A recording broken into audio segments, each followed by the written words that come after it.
Then place a sheet of non-woven paper between the display and the keyboard to protect the display. Use the P5 pentalobe driver to remove 6 screws on the lower case. Lift the lower case by the suction handle. Both sides are opened in the same way. There are also 2 hidden clips which can be opened by gently lifting the lower case. Lift the front of the lower case. Do not lift as well high, and pull the lower case away from the display hinge to disengage the last 2 hidden clips.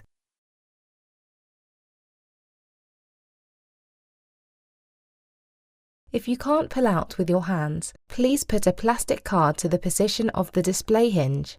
Hold the middle of the plastic card and fold it back with proper force. In the meantime, use your other hands to pull to remove the lower case. Remove the lower case. Peel up and remove the insulating sticker covering the battery board. Make sure the small black locking tab is open. Use the T5 Torx driver to remove the screw of the battery power connector and 2 screws of the battery board. Use the T3 Torx driver to remove the screws of the trackpad cable connector bracket. Disconnect the trackpad cable by gently prying its connector straight up from the logic board. Use the T3 Torx driver to remove the screws of the logic board. Use the T5 Torx driver to remove the screws of the fan.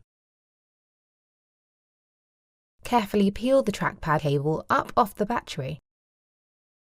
Prepare alcohol or adhesive remover similar to the one in the picture for removing the battery cells. Alcohol is easier to buy. You can buy it in a nearby store.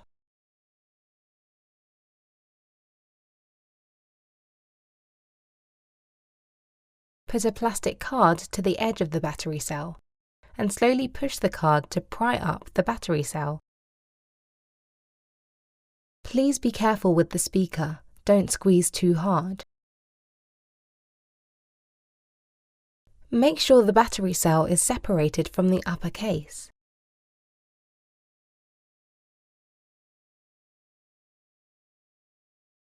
Repeat the above procedure to separate the other side of the battery cell from the upper case.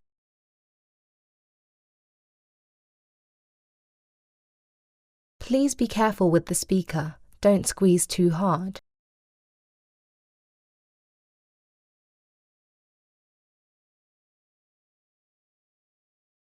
Make sure the battery cell is separated from the upper case.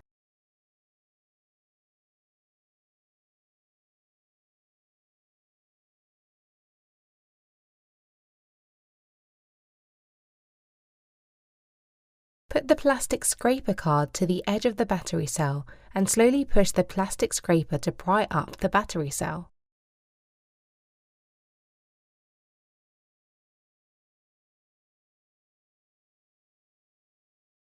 Make sure the battery cell is separated from the upper case. Put the spud inserted into the gap between the fans and the logic board. Lift and remove the battery. Please note the trackpad cable connector interface. Remove the spudger. Use the spudger to shovel up the edge of the adhesive. Try to keep the adhesive intact, then you can remove it completely from the upper case.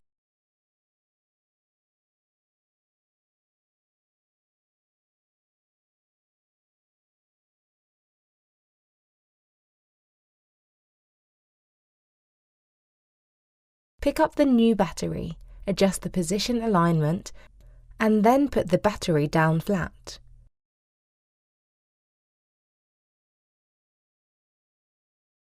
Use the T5 Torx driver to install the 2 screws into the holes. Use the T5 Torx driver to install the screws of the fan.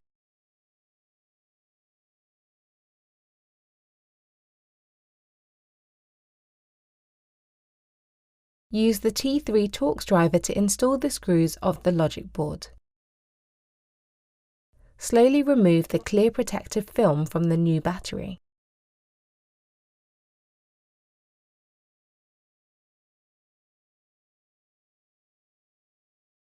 Lift the battery cell, tear off the adhesive paper film on the back of the battery cell, and adjust the position and slowly put it down. After putting the battery cell down, you can press the battery cell repeatedly to make the new battery fit tightly to the MacBook.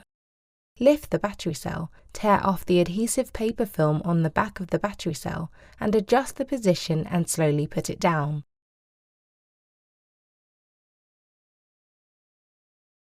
Lift the battery cell, tear off the adhesive paper film on the back of the battery cell, and adjust the position and slowly put it down.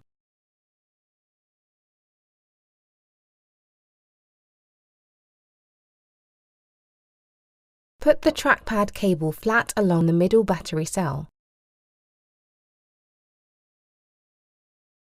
and use the T3 Torx driver to install the 2 screws.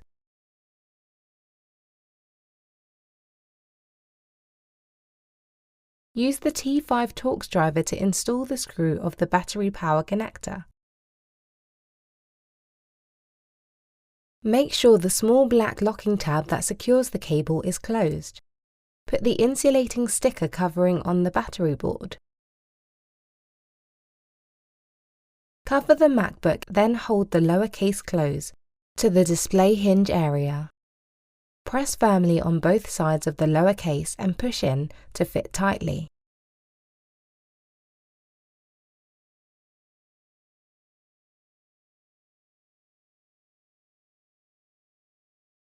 Press the middle and both sides position of the lower case, ensuring the buckle has been locked. Use the P5 pentalobe driver to install the screws on the lower case and pay attention to the length of the screws. Thanks for watching!